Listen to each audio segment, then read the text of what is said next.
Faisant suite à la réunion de mercredi dernier organisée par M. Artiganave, à huis clos, très fermé, sans la presse, sans le public et sans que les élus ne soient invités, je me dois de dénoncer la gestion laxiste de notre ville qui, une fois de plus, nous coûte cher. Après 2 mandats de promesses non tenues, de non mise en place de solutions pour le carrefour du pont de fer, après le retrait du gardiennage humain, il y a près d'1 an, au PN 181 par la SNCF, sachant que c'était la solution de maintien de ce même PN ouvert à l'époque de Douste-Blazy. Ça remonte.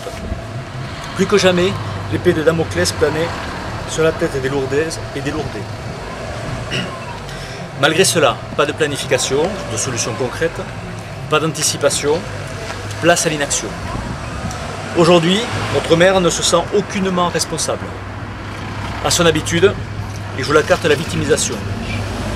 Les seules vraies victimes, je tiens à le dire, sont les commerçants et les riverains de la route de Pau, de l'avenue Antoine Béguer, des quartiers de la Bastide et de l'Andaré.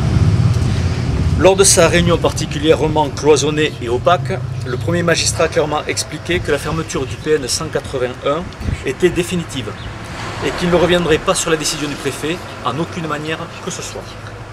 Comme pour l'hôpital, il choisit la passivité.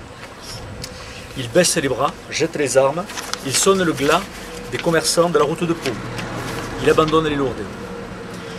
N'ayant jamais au préalable consulté ces mêmes riverains, il leur demande maintenant de trouver des alternatives. Après avoir dénoncé la fermeture du PN 181 avec Alain Garot et Philippe Subercaz lors de notre conférence de presse du 6 juillet dernier, et à la demande de Josette Bourdeux de réunir la commission de circulation en urgence, des propositions commencent à se mettre en place. Mais une fois de plus, ce sera dans les pires conditions, en pleine saison, dans l'urgence et la précipitation. Aux professionnels, aux visiteurs et à nous tous de vivre embouteillage, désorganisation, stress, pagaille et panique. Suite à la non-application du cahier des charges dans les délégations des services publics, suite à la mise en jachère des infrastructures municipales, suite au manque de considération du personnel municipal. Après une copieuse sieste de 2 mandats, nous constatons que le pilote a quitté le poste de pilotage. Il raconte aux passagers que si l'avion s'écrase en mer, il ne faut surtout pas s'inquiéter, tout va bien.